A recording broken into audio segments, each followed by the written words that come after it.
ഗുരുർബ്രഹ്മ ഗുരുർവിഷ്ണു ഗുരുദേവോ മഹേശ്വര ഗുരു സാക്ഷാത് പരബ്രഹ്മ തസ്മൈ ശ്രീ ഗുരവേ നമഃ.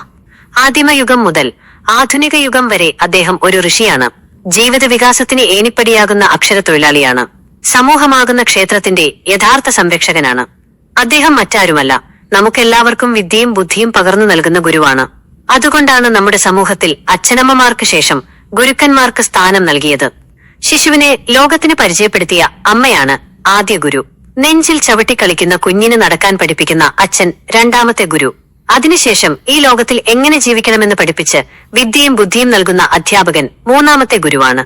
അതുകൊണ്ടാണ് മുതിർന്നവർ മാതൃദേവോഭവ, പിതൃദേവോഭവ, ആചാര്യ ദേവോഭവ എന്ന് പറഞ്ഞത്.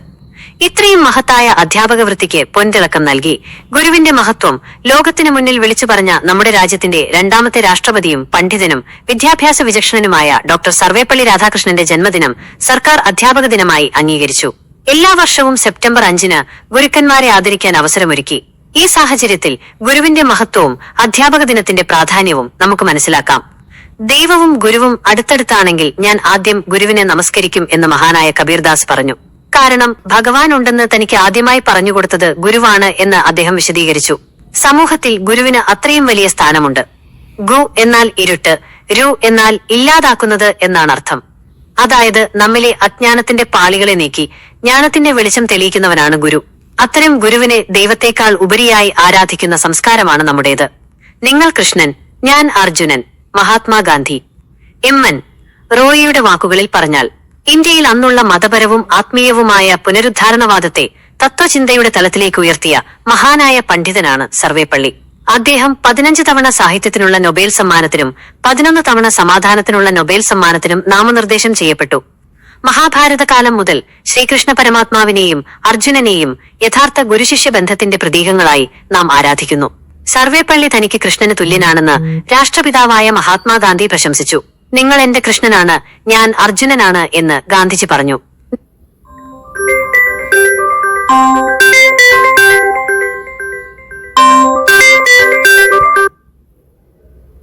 നിങ്ങൾ എന്റെ അധ്യാപകനാണ് എന്ന് പണ്ഡിറ്റ് നെഹ്റു പ്രശംസിച്ചു.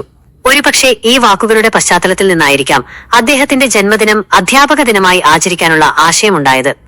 യുഗപുരുഷൻ, ജ്ഞാനമഹർഷി. നമ്മുടെ സർവേപ്പള്ളി യുഗപുരുഷന്മാരെ കുറിച്ച് പ്രസംഗിക്കാൻ ക്ഷണിച്ചപ്പോൾ യുഗപുരുഷൻ തന്നെ വന്ന് പ്രസംഗിച്ചു എന്ന് ഹോവൽ പ്രശംസിച്ചു. എന്നിലെ സാധാരണക്കാരനെ ദർശിച്ച മഹർഷി എന്ന് സോവിയറ്റ് ഭരണാധികാരി സ്റ്റാലിൻ പ്രശംസിച്ചു. അങ്ങനെയൊരു ഗീതാചാര്യൻ, പ്രബോധകൻ, യുഗപുരുഷൻ, ജ്ഞാനമഹർഷി നമ്മുടെ സർവേപ്പള്ളി രാധാകൃഷ്ണൻ. അദ്ദേഹം ഗുരുക്കന്മാരുടെ ഗുരു. അതുകൊണ്ടാണ് അദ്ദേഹത്തിന്റെ ജന്മദിനം അധ്യാപക ദിനമായത്. തലമുറകളായി, യുഗങ്ങളായി സനാതന ഇന്ത്യൻ ആത്മീയ വിഷയങ്ങൾ ലോകത്തിന് നേർരേഖയിലും ലളിതമായും വ്യക്തമായും പറഞ്ഞുകൊടുത്ത ധീരനാണ് സർവേപ്പള്ളി. ഹൃദയത്തെയും ബുദ്ധിയെയും തുല്യ അളവിൽ വിളയിച്ച പ്രജ്ഞാശാലിയാണ് അദ്ദേഹം. തത്വചിന്തയ്ക്ക് സാഹിത്യത്തിന്റെ മാധുര്യം നൽകിയ മഹാ എഴുത്തുകാരനാണ് രാധാകൃഷ്ണൻ. ആധുനിക സമൂഹത്തിന് ഏതുതരം ഗുരുവിനെയാണ് ആവശ്യമെന്നും ഗുരു എങ്ങനെയായിരിക്കണമെന്നും അദ്ദേഹം തന്റെ ആത്മകഥയിൽ വ്യക്തമായി വിവരിച്ചിട്ടുണ്ട്. ബോധഗുരുക്കന്മാരുടെയും ദുഃഖഗുരുക്കന്മാരുടെയും ലക്ഷണങ്ങളെയും അദ്ദേഹം പരാമർശിച്ചു. ഇതാണ് ഗുരുവിന്റെ മഹത്വം. മഹാഭാരതത്തിലെ ആരണ്യപർവ്വത്തിലെ യക്ഷപ്രശ്നങ്ങളിലെ ഒരു കാര്യം ഓർക്കുക. യക്ഷൻ മനുഷ്യൻ എങ്ങനെയാണ് പണ്ഡിതനാകുന്നത് എന്ന് ധർമ്മരാജനോട് ചോദിച്ചു. അപ്പോൾ ധർമ്മരാജൻ പഠനത്തിലൂടെയും ഗുരുവിന്റെയും എന്ന് ഉത്തരം നൽകി. ഗുരുവിനുള്ള ശക്തി അത്ര വലുതാണ്. അഥർവവേദ സമ്പ്രദായം അനുസരിച്ച് പഠനം തുടങ്ങുന്നതിനു മുമ്പ് ശിഷ്യൻ ആദ്യം ഇഷ്ടദേവതാ പ്രാർത്ഥന നടത്തുന്നു. അതിനുശേഷം സ്വസ്തിനോ ബൃഹസ്പതിർദാതു എന്ന് ഗുരുവിനെ സ്മരിക്കുന്നു. ചാണക്യന്റെ കയ്യിൽ രൂപം കൊണ്ട ശില്പം ചന്ദ്രഗുപ്ത മൗര്യൻ, സമർത്ഥ രാംദാസ് നിർമ്മിച്ച വീരവാൾ ശിവജി, രാമകൃഷ്ണ പരമഹംസൻ നൽകിയ ആത്മീയ കൊടുമുടി, വിവേകാനന്ദൻ. ഇന്ത്യൻ ഗുരുശിഷ്യ ശക്തിക്ക് ഇവർ വെറും ഉദാഹരണങ്ങൾ മാത്രമാണ്.